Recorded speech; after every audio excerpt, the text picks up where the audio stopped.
Good afternoon, everybody, and welcome. I am Loren Keim, your mentor, guide, and professor of all things real estate, and I'm your host today. But I'm excited about our speaker today because in commercial real estate, there are successful commercial brokers, there are legends, and then there's Bob Knakal. Bob is one of the most recognizable and respected names in North American commercial real estate.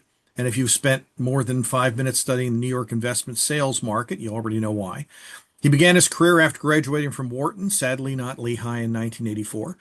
So yes, he's been doing this a long time, long enough to remember when spreadsheets were optional and interest rates had some personality to them. Since then, he has brokered more than or around 2,500 properties in New York City. And I've heard quotes, and he'll probably correct me on this, that he's had sales totaling anywhere from 22 to 30 billion dollars in value. And that's not just experience, that's a statistical category of his own. Of course, many of us know Bob as the co-founder of Massey Knakal Realty Services, a firm that didn't just succeed in New York, but redefined investment sales. Their territory-based specialization, their culture of training, and their servant leadership philosophy created extraordinary results, selling more than 6,000 properties and dominating the market year after year. In fact, during the years CoStar tracked the data, Massey Knakal didn't just lead the field, they lapped it by more than three times, which in New York real estate terms is the equivalent of winning a marathon, the sprint, and also owning the finish line. So after the company's sale to Cushman & Wakefield, Bob continued as a global top producing capital markets professional, later becoming the chairman of New York investment sales at JLL, bringing with him a team of more than 50 professionals who clearly decide that wherever Bob goes, success tends to follow. And today he serves as chairman and CEO of BKREA, continuing to transact at the highest level, advising clients, shaping the market conversation, and somehow still finds time to write and lecture at leading universities like us, appears on national television, and remains deeply committed to philanthropy, especially organizations supporting disadvantaged children. And he's also the author of the book Selling Buildings, now available on Amazon and Barnes & Noble. Actually, Bob is going to be our commercial keynote at the 121 event in Las Vegas in April, where we're giving away 100 copies of this book to the first 100 registrants. Hopefully, I'll also be doing a short fireside chat with him. We'll see how that goes. And so, yes, his resume is extraordinary, but what truly stands out is something harder to measure, and that's his leadership, his generosity in sharing knowledge, and his lasting impact on people and the profession around him. And for all of us who care about the commercial real estate strategy and building meaningful careers in this industry, we couldn't ask for a better guide. So please join me in welcoming Bob Knakal, and thank you so much for being part of this today. Loren, thank you so much for having me, and hello everybody. How you guys doing today? Um, Pleasure to speak to you. And I have to say, one of the things that always is impactful on me when I speak to folks who are in college that have interest in real estate is that, wow, how lucky you guys are that you got interested in real estate at such a young age. Um, Back in my day, when I got into the business in the early 80s, real estate was like a second, third, or fourth career for people. And a lot of folks just got into it kind of by default. But that you've developed interest in real estate at such a young age is such a great thing. So what I'd like to do is just talk for a little bit, give you some macro perspective, and then I don't want to answer your questions because I want to hear what's on your mind and address the things that you really want to know about. As Loren said, I've been a broker in New York for 42 years. Last week I closed. I wish I was at 2,500, but I closed deal number 2,391 last week, and I absolutely love the business. I got into it by accident. As Loren said, I went to the Wharton School, and back in the 80s at Wharton, everybody wanted to be an investment banker. And so I was looking for an investment banking job the summer between freshman and sophomore year, and came out of a Paine-Webber office across the hall. I saw Coldwell Banker. I walked into the place thinking it was a bank. They were the only ones hiring college kids for the summer. I took the job, loved it, went back my next two summers, and then started with CB here in New York when I got out of school. So it was kind of a serendipitous introduction to the business, but I absolutely love it. It's my job, it's my hobby. And I think if you find something that you really love, That's a huge, huge advantage. People say, well, if you find something you love, you don't work a day. Well, that's kind of BS. It's a pain in the neck sometimes, but generally, it is a lot better to love the job you do than to not love it. And so I always tell young folks, try to find something that you really have passion for and interest, and much more likely you're going to succeed if you're doing it for that reason as opposed to the reason that you think you're going to make a lot of money doing it. So I thought what I'd just start with is talk about the brokerage business. The brokerage business is a very simple business. It's just very hard. By simple, I mean the fundamentals of brokerage have not really changed in the 42 years I've been doing it. We have different strategies, different tactics, certainly different technology today, but the fundamentals of the business have not changed. And to explain it in the simplest form, let's pretend that we're all going to go to Iceland and start a rock brokerage business. What would we do? I've never been to Iceland. I don't know anything about it. I don't know a lot about rocks, but we'd go and make up a list of everybody that owns rocks. We'd make up a list of everybody that wants to buy rocks.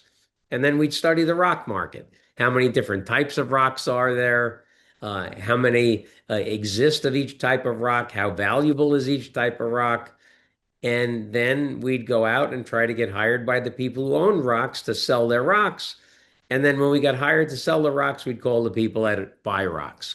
That's the brokerage business in a nutshell for investment sales. There are many different aspects of real estate brokerage. I just sell buildings, so I can talk about that discipline. Every discipline is very, very different. But in investment sales, there are three characteristics that I see very, very vividly in the top brokers who reach the absolute top of the business. Um, Number one, it's passion. They love it. Why is that important?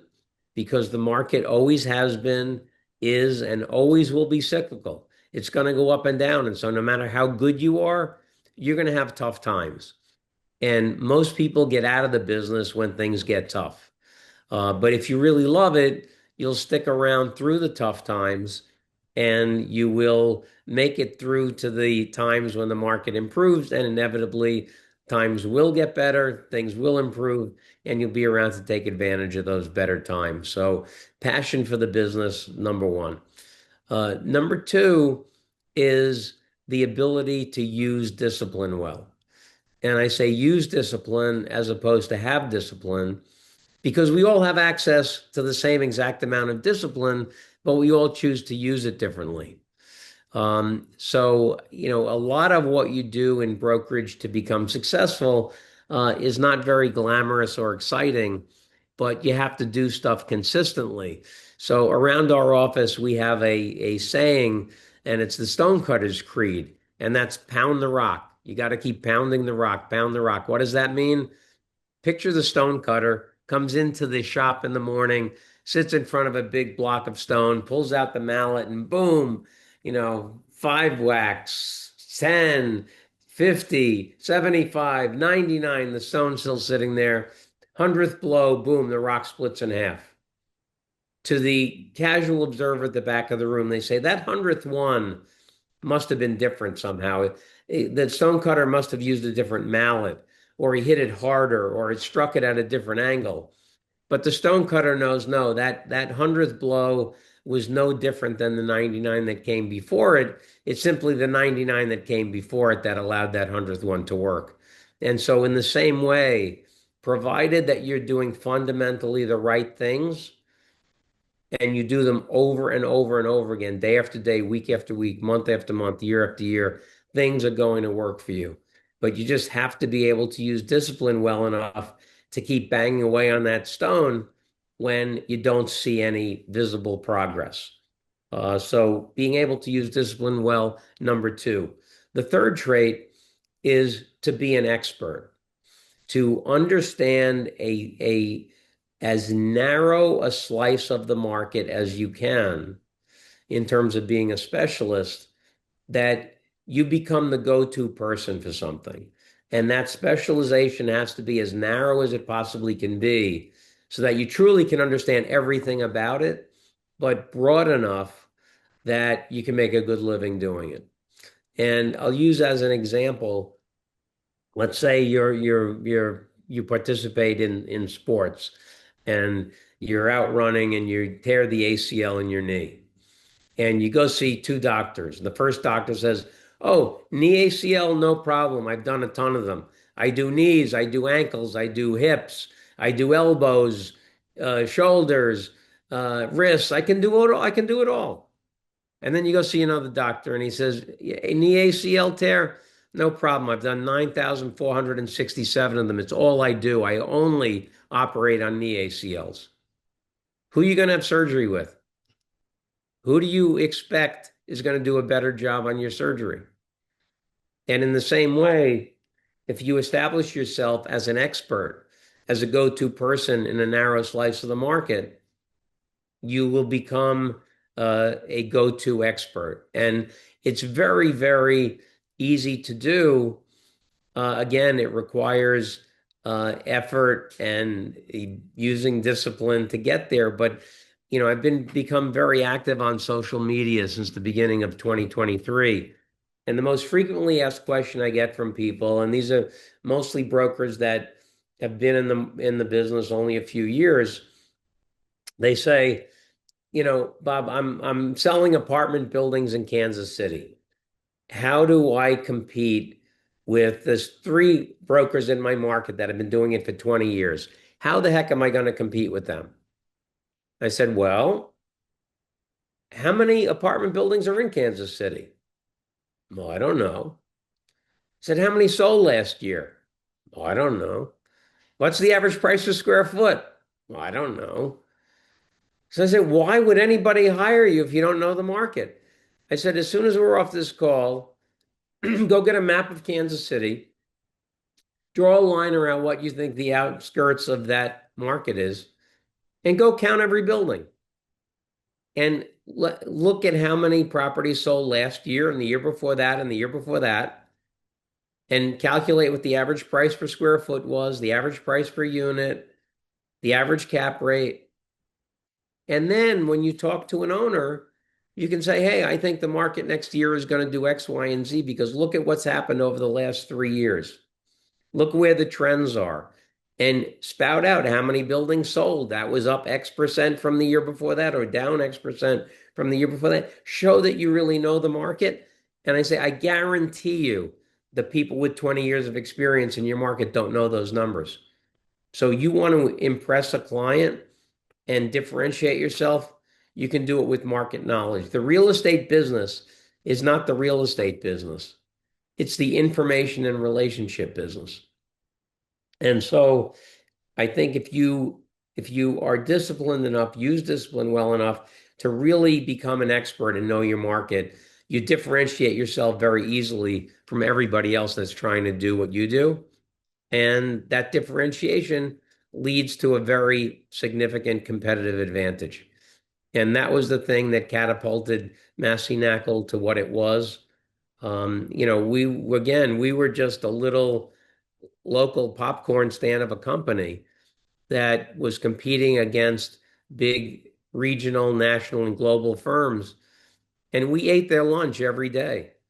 We sold for 14 years in a row. We did 3 times the volume as the number two firm. And that was because we were experts in our geographic territories and articulated that differentiation to our client base. And it really resonated with them. So that's kind of the macro overview. And I'd love to field any questions that you might have. Well, I'll get one started while we're waiting for everybody to jump in. But if you were starting your career today with no contacts, no listings, what would you lay out as a first 90-day plan to get your career off the ground, to get it started? Yeah, well, I think you need to pick what do you want to be a specialist in? What do you want to become the go-to person in your market for? And I love reading books. If you go to bobknakal.com, you'll see a suggested reading list. One of my favorite books is Jim Collins' Good to Great. And the main thesis of Collins' book is that the main difference between good companies and great companies is that the great company figures out what they can or want to do better than anybody else in the world. And every decision they make is geared towards achieving that position. Whether they get Coke or ginger ale in the kitchen, they say, how is it going to impact our ability to get to the point we want to get to? And you have to identify, what do you want to be better in the world than anybody else at? So number one, identify that and realize that if you are focused on one specialty, then everything you do is accretive towards success on the next one. If you're a generalist, think about this. So let's say I'm a generalist and I sell all kinds of buildings. Because as a broker, you have two main assets. You have your market knowledge and your time. And everyone is always trying to increase their market knowledge. You can always get better in market knowledge. But people say, well, you can't make more time. Time's finite. I say that's bullshit. You can make time. And the way you make time is by using time more effectively. So let's say I'm a generalist, and last week I sold an apartment building, a hotel, and an office building.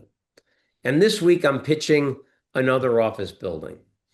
That owner wants to hear everything about the office building I sold last week, couldn't care less about the apartment building or the hotel I sold. So 2/3 of my time last week that I spent selling buildings is not helping me get this week's assignment. Imagine if I had sold 3 office buildings last week and I'm pitching an office building owner this week. 100% of my time is helping me get this week's assignment. I just created time out of thin air by using time more effectively. That's the benefit you get out of being an expert in one thing, being a specialist, because everything you do, you think about in sales, in relationship building, you think of every activity you do, every relationship you make, every mailing you send out is like a cinder block. And if you specialize in one thing, every cinder block you make, you put in the foundation of a house you're building. If you're doing 10 different things and you got one cinder block over there and one cinder block over there and one cinder block over there, years later, you're going to end up with partially constructed foundations all over the place and you haven't gotten anywhere to live. But if you put all your bricks in one foundation, you're going to have a beautiful house to live in. You have to use your time as effectively as you can. And so so what do you do when you're starting out? Pick a specialty, create a list of people, and call them over and over and over again. I'll give you an example. The second salesperson we ever hired was a kindergarten friend of mine named Jim Ventura. And he started with us, I think, in 1989. And he had a territory in the East 50s. And he had created his owner's list. He had his farm that he was going to call and market our services to. He called everybody. Nobody wanted to sell. He says, "Hey, BK, I called everybody. Nobody wants to sell. What do I do?" He said, "Call them again." Calls them again. 2 months later, comes back to me, "Hey, BK, called everybody. Nobody wants to sell. What do I do?" Call them again. Calls them again. Third time. "BK, I called everybody. Nobody wants to sell. Do I go to a different area?" No, no, no. Call them again. This time, 2 people wanted to sell. The next round, 5 people wanted to sell. You keep doing fundamentally the right things over and over and over again, they will eventually work for you. So number one, identify what you want to be a specialist in. What do you want to be the best in the world at? And identify a target market and just keep penetrating, trying to build relationships with those people. It doesn't happen over time, overnight. The business is very much a marathon, not a sprint. But you can achieve great things in a relatively short period of time if you become known as the market expert. And the great thing about that is that if you really are the market expert in something, you're more valuable to your company than your company is to you. I've been fired twice. I was fired from Cushman and Wakefield. I was fired by JLL. I didn't give a shit that I got fired. JLL fired me at 10:05 on a Wednesday. I was in the map room making calls 10 minutes later. I, you want to be more valuable than your company is to you. Then every company is going to want you. You can create real value in yourself that way. Good question. You talk about relationships, and I absolutely agree. That's the cornerstone of everything. But do you think, how do you think technology and data will change investment sales over the next decade? Well, I think we're using AI in a very, very big way. The two main functions are that AI makes funneling processes very efficient and effective. Now, think about what a funneling process is. And this is both in prospecting and in deal execution. You're going from thousands of people to hundreds of people to dozens of people to a few people. AI is awesome for that. The other big potential that AI has is in data interpretation.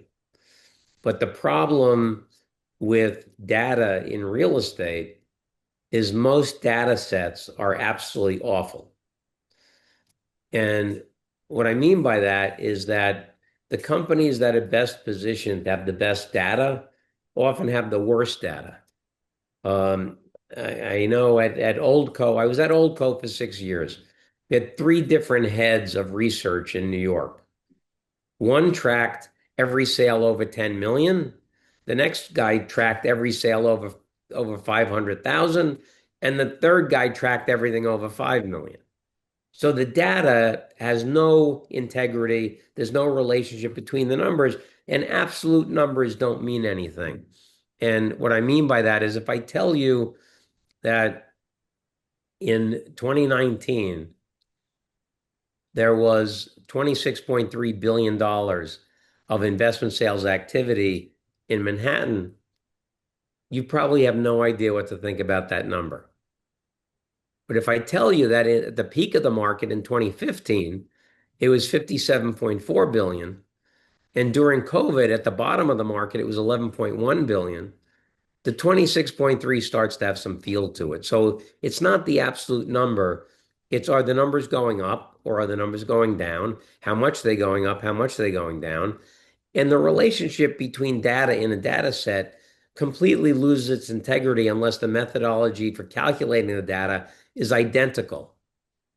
So what we've done, we have data sets because I've always been a statistics guy.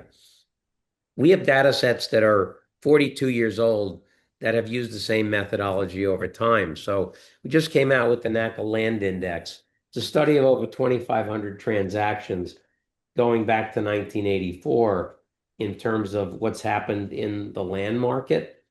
And if you look at what is presented, we have charts and graphs that are 42 years old that calculated data the same way every time. And so we've applied AI models to this data, and it's producing unbelievable things. We have 200 data points that came out of this study that we say, hey, if you have a development site on a corner as opposed to mid-block, you're going to get a 24.4% premium in price.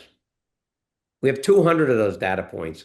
Nobody else in the market has that. Nobody else can have it. So you create a data set that is unique and proprietary, and you're creating tremendous, tremendous value in yourself. So also, when you go to a company, make sure that you control ownership of data you produce. And it's going to be tougher at an entry level spot, going to be tougher to try to get that, but you have to try to get it because you want to take that data with you everywhere you go. Amazing to me how many big companies rely on third-party aggregators. And if you think about the way that they collect data with hiring, 200 recent college grads, no disrespect, but to go, call people and get market data, what incentive does a market participant have to give someone they don't know inside information about their deals? Absolutely zero. And how is that person graded on how they're doing on their job? How many boxes they fill in? So they call up Larry Silverstein and say, "Hey, Larry, I'm an intern at Aggregator A. Could you give me the inside information on all your deals, please?" Click. Oh, gee, my boss is going to be mad. I didn't get an answer. Let me just, there's a 5.5 I'll put in. I'll write something. I fill in the box. I'm going to have a good score on my rating. That I know that's what happens. You cannot rely on that third party data. Maybe use it as a base to get started, but have a data set that you personally procure and come up with the methodology for calculating the data. And you have something that's really, really valuable and that any company will want to hire you and have you work on that data under their umbrella. It's funny. Some of our students study skyscrapers in Manhattan, and they pull the stacking plan from CoStar. And looking at it, well, they're all wrong. Well, of course, they're all wrong. That's the data they've got. It's a starting point, but it's not a place to finish. Who's got some questions? I'm sure many of you do. I have a question. Sure. Hi, I'm a freshman. I'm Hayden. I'm a freshman. I was just interested, what was one of your favorite projects to work on, or a project you were most proud of over your career? Yeah, well, the that's a great question. I think the best one is always the last one, and the most exciting one is always the next one. But I've been nominated by the Real Estate Board of New York for the most ingenious deal of the year award 7 times. I've won it twice. One for a an assemblage for the Milan condominium building over on 55th Street and Second Avenue, which took about 10 years and was about 20 separate transactions to put that a deal together. That was a great one. And then another one, which I think probably the smallest deal that ever won the most ingenious deal of the year award. That was a $7.5 million sale on the Diamond Block at 41 West 47th Street. But the thing that I really love most about the business is the eclectic personalities that you deal with. Our client base ranges from Steve Roth, who's the chairman of Vornado, and Steve Ross, who's the chairman of related companies, down to the proverbial little old lady who inherited the building, and the family's owned it for 100 years, and everything in between. And it's the different characters that I think really bring a lot of interesting dynamics to the business. But it's great. The business is very, very different every day. You're dealing with different people, and I think that studying and understanding why people do what they do is really important. Studying persuasion and selling and human psychology and likability, and those things I think position you for success in real estate more so than accounting or statistics or anything like that. Nice. Anybody else? Yeah, I have a question. I'm Austin, I'm a junior. I was just wondering, when you're starting like the underwrite process for developments, what are like for young brokers, what are some assumptions that they're making that are kind of false or that you're not seeing pan out? And what are those assumptions that they're making early on that you would say that you should have down pat before getting into brokerage? Okay, well, I'll address that more from more macro perspective, because we don't generally have entry level analysts. I don't know the missteps they're making, but often the most important variables in our development site models are understanding the efficiency the building can be built to. We're very lucky in New York that we have an as of right zoning jurisdiction. So zoning tells you what type of building you can build, how big it can be, and what shape it can have. And so, we know that if you have a building that's 62 feet wide or wider, you get a much more efficient usable space to gross space ratio than if you have more narrow than 62 feet. So for instance, in a 50-foot wide building, which there are a lot of 50 footers in New York, you're going to have a loss factor of 25 or 26%. If you can get to 62 feet wide, the loss factor goes down to 15 or 16. That's really important because that's 10% of usable space, makes a big difference on the value.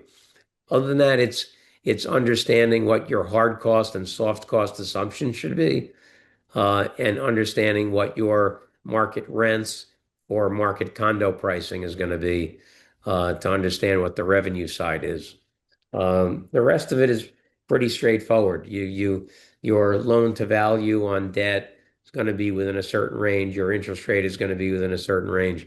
It's really understanding market dynamics and having good people you can go to rely on them giving you feedback on the variables that are the right variables to put into the models. You could have again, you could have the best models in the world, but if you're putting bad data into them, they're going to produce bad results. Thank you. I appreciate it. Sure. Here is a student who put in a written question. As an aspiring entrepreneur, what was your experience co-founding Massey Knakal Realty Services in terms of the resources that were available to you at the time? Well, that's read Selling Buildings. I go into details. We almost started the business in November of 1988. We were out of money by about November of 89, when the savings and loan crisis had really kicked in. Volume started to slow down. We Neither Paul Massey or I had family or friends we could go to borrow money.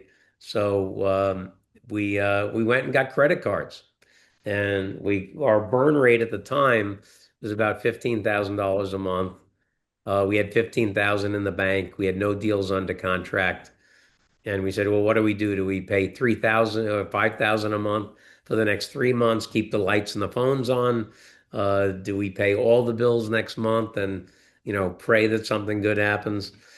And we realized we had pretty good credit. So we went to a number of banks and got a $2,000 credit card at this bank and a $3,000 credit card at that bank, and amassed $60,000 in credit cards and ran the company on credit cards for a couple of years.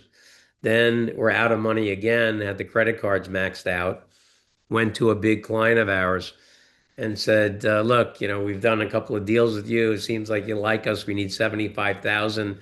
Would you give us the loan? And he said, I really like you fellas. I'll give you the 75, but I want 50% of the stock in your business.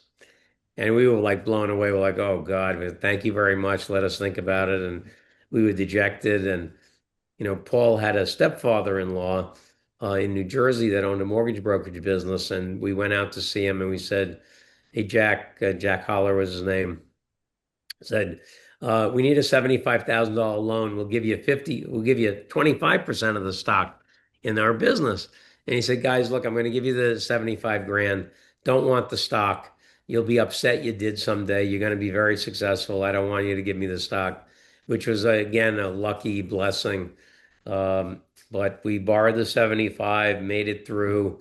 When the company started to do well, we kept reinvesting all the money in the company.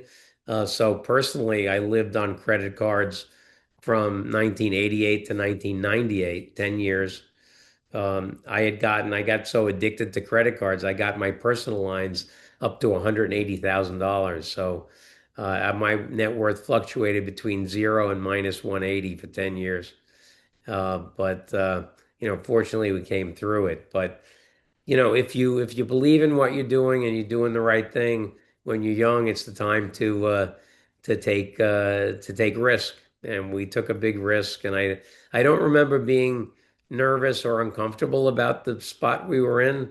Maybe I was. I don't remember it that way, but it was a little crazy at the first 10 years. I go into detail in the book about all this stuff. It was a pretty wild time. One of the questions that came in is how important is a formal education? Obviously, you went to Wharton, and well, a lot of the people in our audience now are going to Lehigh versus hands-on experience in the industry. Okay, well, don't shut the Zoom off when I say this, but look, I think from my perspective, I'm very proud I went to the Wharton School. Got a great reputation, everything else. I think that college is great for growing up, for experiencing life, for a number of things. And I think college teaches you how to learn. It's not really the stuff that you learn that's going to be very beneficial in your future. I think if you if you go to my suggested reading list and you read those books, you'll be better prepared for success in life than the curriculum that you're taking in school. I think colleges should actually create curriculum around things that will help people who interact with people much more than existing curriculum. Dale Carnegie, Winning Friends and Influencing People, invaluable. Bob Cialdini, probably he's the head of the psych department at University of Arizona, probably the number one expert on persuasion in the United States. Bill Urey, a Harvard professor, wrote an unbelievable book called The Power of a Positive No. Keith Ferrazzi, Never Eat Alone. Um, Selling by Tom Hopkins. A number of books that will give you the ability to succeed because people work with people they trust. It's hard to become trusted unless people like you, because if they don't like you, they're not going to give you the ability to interact with them enough that you can become trusted.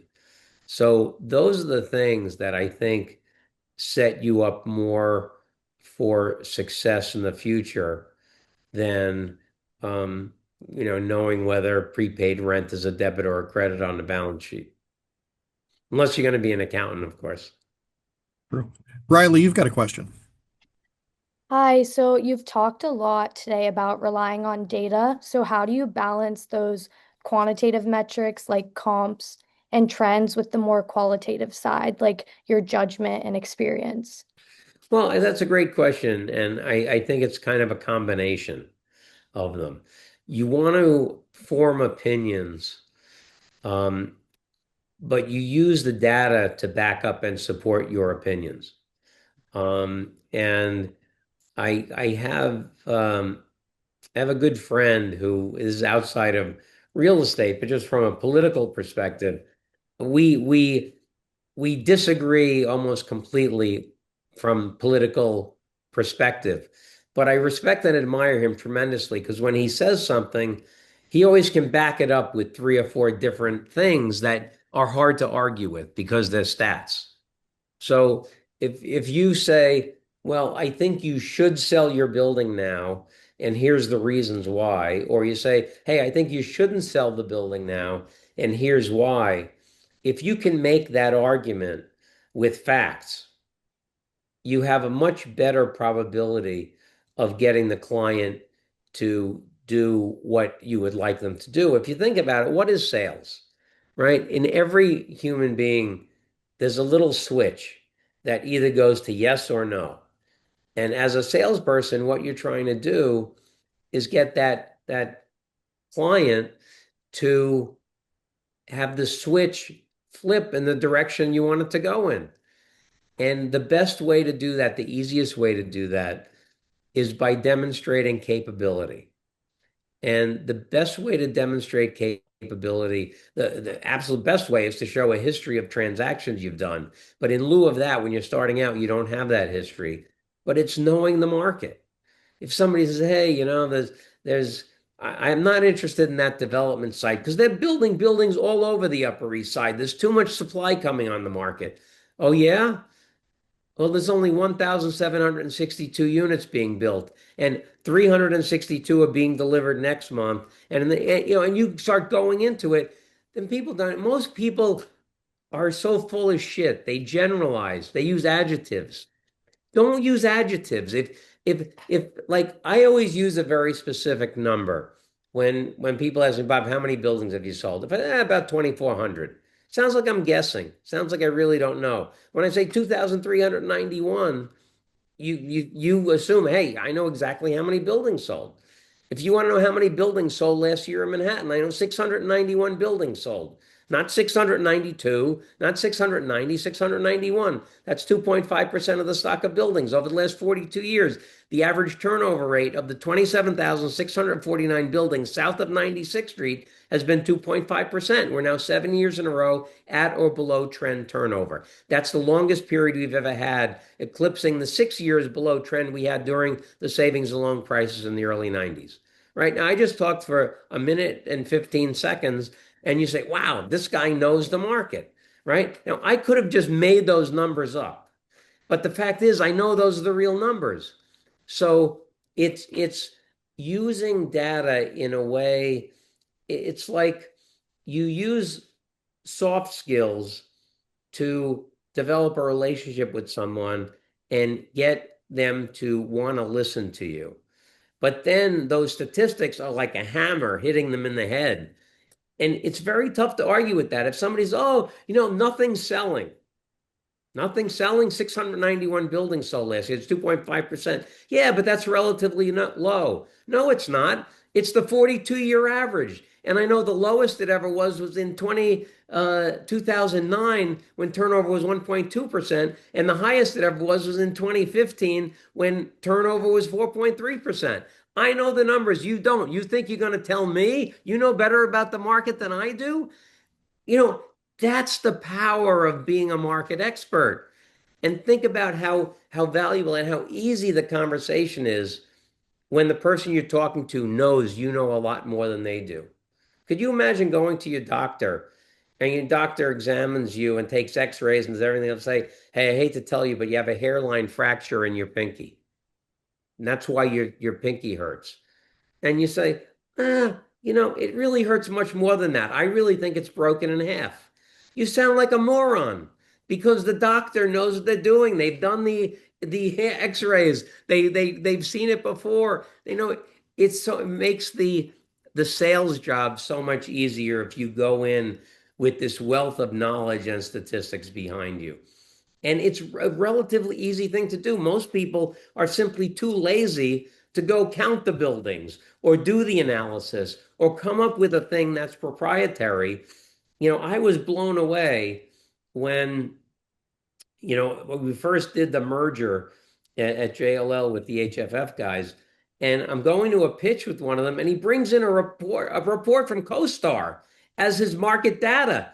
I'm like, what are you, a fucking idiot? A fifth grader could have pulled the same exact report. You're going into a client to try to get hired for a $100 million property, and you're bringing the same report a fifth grader could bring in? What value are you bringing? That is the beautiful opportunity that this business creates, where if you have the ability to create a great data set, you have something nobody else has. And the reason nobody else has it is most people are too lazy. Uh, Sorry, other questions? Sorry for the flowery language. I get worked up about this stuff. No problem. I I had have one a question. question. Oh, sorry. You can go ahead. Could you just list like your top 3, 5 books that you think everyone who wants to get into real estate should read? Sure. Well, again, they're not real estate books. Winning Friends and Influencing People, Dale Carnegie, Good to Great by Jim Collins, and then read the 3 books by Dr. Benjamin Hardy and Dan Sullivan. Good 10x is easier than 2x, The Gap and the Gain, and Who Not How. And I'll give you the main thesis of the Hardy books are awesome. Who Not How says, when you have a great idea and you say, that's a great idea, how am I going to do it? You're asking the wrong question. It's, hey, that's a great idea. Who am I going to get to do it for me? 10x is easier than 2x is that if you think, well, I have to double my business. You think, oh, I just have to work harder. I have to put in more hours. If you try to 10x, you have to do different things, not do the things you're already doing differently, but doing different things. Gets you to think very, very differently. And the gap in the gain is I forget what the heck the thesis is there, but go to bobknakal.com. I have the suggested reading list. All the books are great. Great. When you talked about the switch yes and no, I thought you were going to mention Chris Voss, who I believe you know, on Never Split the Difference, the former FBI hostage negotiator. That was always a great one as well. Riza, you had a question as well. Yes, on that note about data, I had a question that I recently learned that some brokers within a company, they don't really share the data within different teams.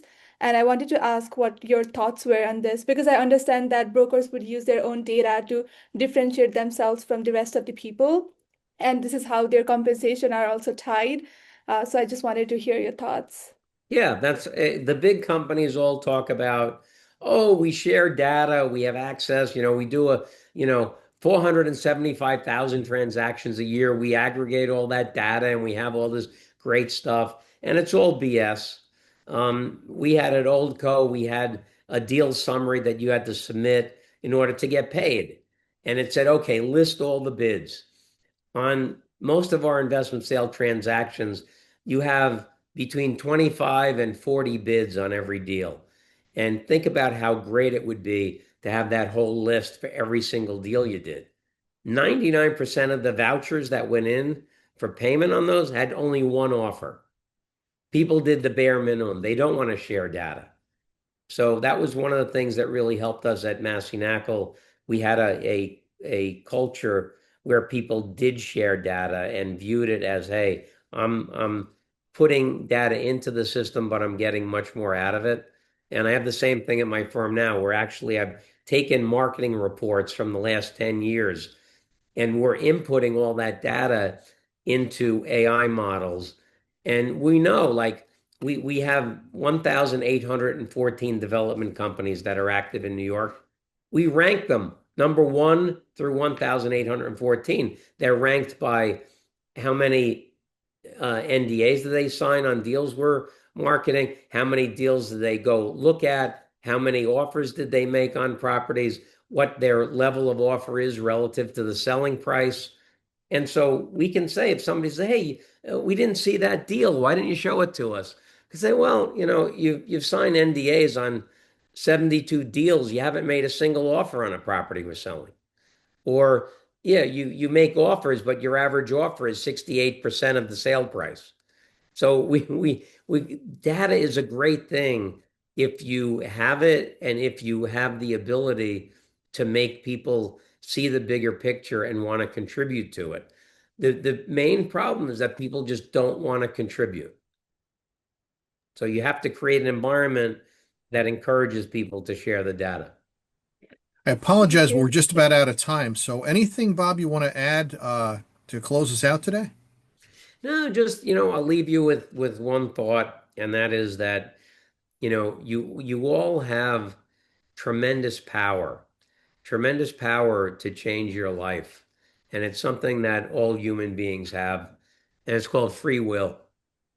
You could decide right now, at this very moment, to change anything fundamentally about your life. You could decide to eat better, go to the gym more, be a better son or daughter, be a better friend, support your faith more, stop smoking. Anything in the world that you can want to change about your life, you have the ability to right now, this very second, you can say, you know what? I'm doing it starting now. And that's a great, great thing. You're so powerful. And you guys, you're so young. You have your whole lives ahead of you.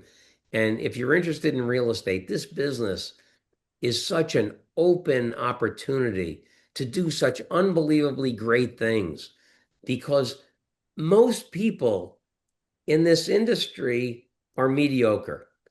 And this is not a hard business. This is not rocket science here. We're not curing cancer. We're selling buildings and getting mortgages and you're raising equity. It's a simple business. It just, if you decide, hey, I'm going to really put everything I have into this, and I'm going to be an expert, and I'm going to differentiate myself, and I'm going to be the best in the world at this, you know what? You can do it. You can do it. And the greatness of things you can achieve is probably way beyond what you even imagine. But you just have to decide, I'm going to do it. And when you decide you want to do it, you can do anything in the world. That's great words. Thank you again, not only for just sharing your experience, but sharing your perspective for our students and professionals here today. Conversations like this don't just teach real estate, they shape careers.